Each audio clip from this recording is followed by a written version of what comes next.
Hello and welcome to my channel. And I just want to come on here and discuss a little bit about Candace Owens. I've always heard about her. I've seen like little clips, I think from the Breakfast Club. Where else? I think Revolt TV. And but I never really paid close attention or like really felt the need to look her up until the George Floyd video that she made. Where she was talking about how they pretty much kind of like, polished George Floyd's image to make it seem like, he's this wholesome Christian man that's all about the community and helping, the youths and all of that. So at first I was very appalled by that video because I felt that it was just not the right time, for her to do that, especially with how people were feeling. That's just really adding like, salt to an injury.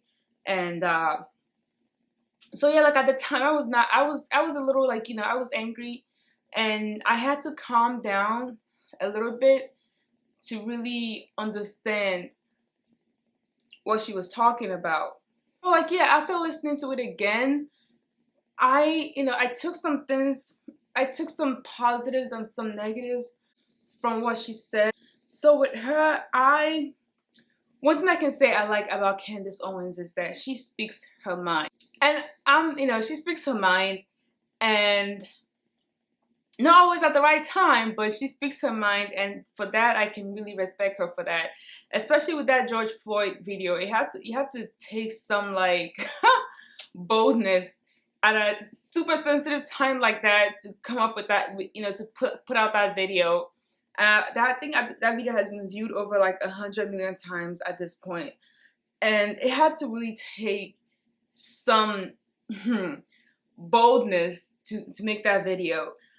And then with just what she was saying, because that was at a time where like, we kind of like, even I bought into the narrative of like George Floyd being this amazing person, because I didn't do my own research on him, because in a way I didn't feel like I have to. What the cop did was wrong, so I didn't feel like I have to go look him up and make sure that he was an okay man before I can feel angry about what happened. Because at the end of the day, he shouldn't have to be a saint, like for us to be angry about how he was killed. We've already seen the times where the media will intentionally go and dig up dirt about people cops kill, just to kind of like balance it a little bit and make it seem like, well, he was a horrible person anyway. Regardless of whether someone is horrible or a saint, it should not affect how angry we get about how cops kill them. Everyone deserves just, you have no right to take someone's life because of petty crimes. So for that, like I like that she speaks her mind. Another thing I like about her is that she's unapologetic about it. She does not care, like who wants to hear it or not. She knows herself. She knows what she believes in, and for her, like that's all that matters. She doesn't need to defend herself. And it's interesting, like, and I kind of low key respected her more when no videos came out, with her apologizing for the video. Like, I was just like, waiting to see what's gonna happen. Is she going to apologize for this video? But nope, she did not apologize for it. She just doubled down on what she said. So for that, I respect that, because we're in such a time where, people like, cancel culture, they know how to get to you, and for her, she seems like she's one of those people that's above cancel culture. Like, nothing people can say about her will make her retract and apologize or take her statement back. She's a very driven person, and I kind of like recently learned this about her, because so when she made that video about George Floyd, she made some statements there that I didn't like too well, because I felt that it kind of painted her as someone that came from a very privileged background. She was talking about how, like, well, black men need to stop doing things that makes them end up in jail. And I'm thinking, like, not everyone, like, it's not that easily said, you know? Especially when you come from a community where all you've seen is negatives, like no one is making it out. You don't just like, like you don't really have that much option. You don't really have that much option but to just do what everyone else is doing, which sometimes often end, puts you in jail. And I think is a known thing at this point that, again, black men are kind of like, it's like they're almost treated with an iron fist. Like a 16-year-old black man and a 16-year-old white man. And it's funny even now, like when I said black man, I was about to say 16-year-old white boy, because that's how I feel like in the justice system, that's how they're painted too. They will trial a 16-year-old black man, black boy, as an adult, while a 16-year-old white boy will be put in juvenile, will be treated as a juvenile case. And a lot of times, they're not that fair with them. And my thing is, like, once you get into that system, it's hard to get out. And we can see, like, examples like Meek Mill, like, who, like, I think it was, like, maybe, like, around when he was a teenager, too, like, when he first got put in jail. And from there, like, it was, like, a spiral of, like, them not letting him go. So we see that a lot, and it's not fair to say, like, hey, y'all need to do better and stop getting yourselves in jail. So I just always assumed, like, okay, this woman probably comes from a very privileged background, because how can she say something like that? But then when I read up on her, she literally came from like nothing and made something of herself. Like her grandparents raised her. Like her parents divorced, and her grandparents were the ones that raised her. Like she had to drop out of college because of loan issues, and then somehow like she was able to get an internship with Vogue, which is pretty big. And from there, like, she just kept going up and up and up. And I guess maybe that's why she often feels as though, like, well, if I can make it, anyone else can make it. If I can come from this background, with a broken home and make something of myself, no one else has an excuse. So that might be where she's coming from. So I do like her drive. I like how she literally, like, she doesn't seem like the type things were handed down to. And that might be even why she's so tough, because, it's like, well, if nothing was handed to me, I'm going to do the same. I'm not going to make any excuses for anyone else. And, I feel like, we can say all we want about her, but she is a strong black woman. I don't think that, anyone has any right to take away someone's, black card.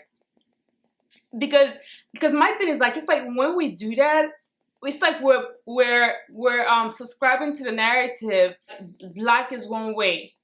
Like we're one group thinkers, we're monolithic, we're all the same. My thing is, like, we're not all the same. We're all different. And you cannot say, well, because you don't fit this, you are not a strong black woman. She is a strong black woman regardless of her opinions, who she's married to. She is a strong black woman. For the cons, some things pushed me away from her that made me look at her in an interesting way is just the fact that it seems like she's a little removed from the struggles that the black communities go through, because she makes it seem like it's so easy to just become better, but it's not. But when all your life you're not being told you can do better, and the people around you are not doing better, when you haven't seen anything different, it's hard for you to not want to do better, because you haven't seen an example. No one has shown you that it's tangible. And another thing is that she just seems so harsh and critical towards the black community. And I guess my thing is, like, maybe it's because she feels like they've kind of like already taken her card away, and they don't think she's black anymore. So she's now like, you know what, whatever, I'm just gonna say whatever I want to say. Since y'all don't like me, I'm just gonna double down and be even more critical. She wants to see the Black community do better. But I feel like sometimes, like, just being so harsh and criticizing and belittling might not be the only way to make that happen.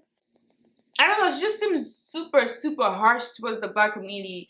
But maybe it's also that thing where, like, people tend to be harsher with their own people than they are with other people. That might be it as well. So I went to an all-Black high school. And honestly, to me, like, coming out is when I truly realized how deprived we were in a way. Like, I just going from an all-Black high school to a predominantly white college. Like, I was so behind. Like, I was in an honors college, but I was so behind. You know, look, here I was thinking, you know, I was this smart girl. But then when I came out, I realized, like, oh my God, there's so much I don't know about. They did not really prepare me that well. And I feel like as though if I had gone to a mixed race high school or even a white school, it would have been, like, the education would have been so different.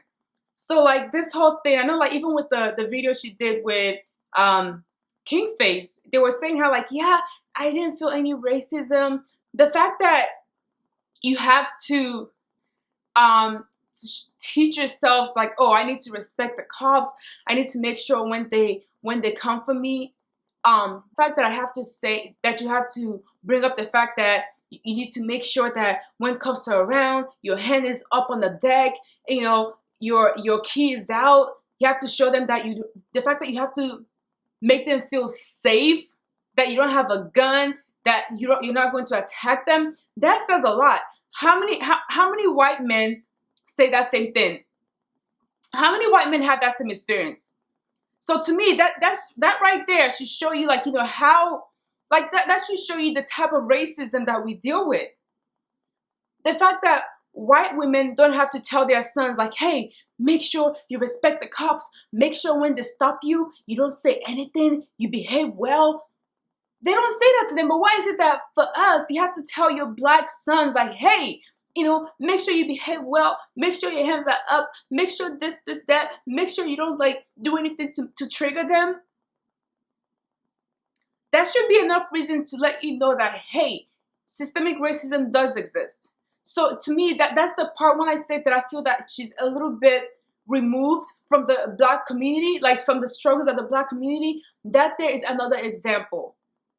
Like, things are not just black and white. You can't just say, hey, there's no racism. Like, that's not that.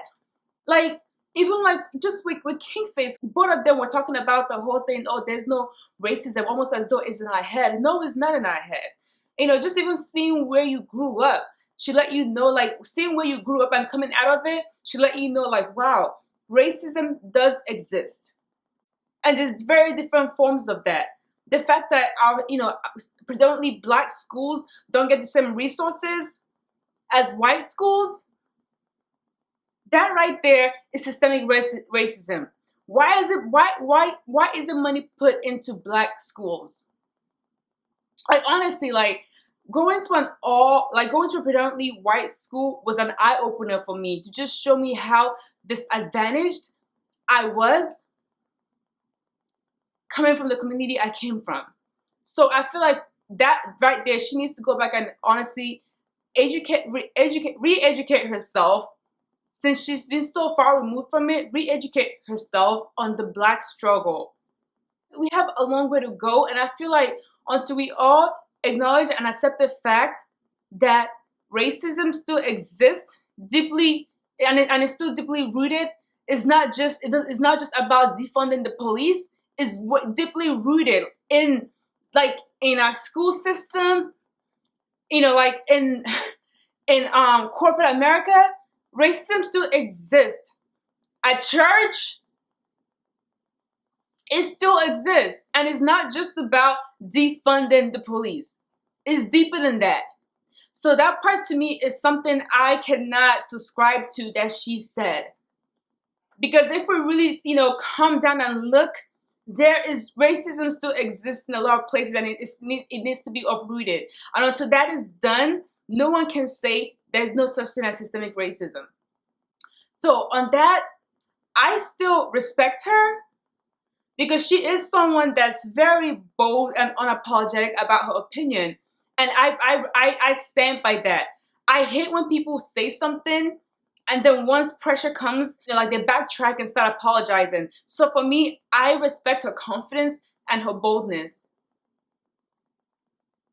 So there's some, there's some good stuff I like about her, and just some things that I side eye about her.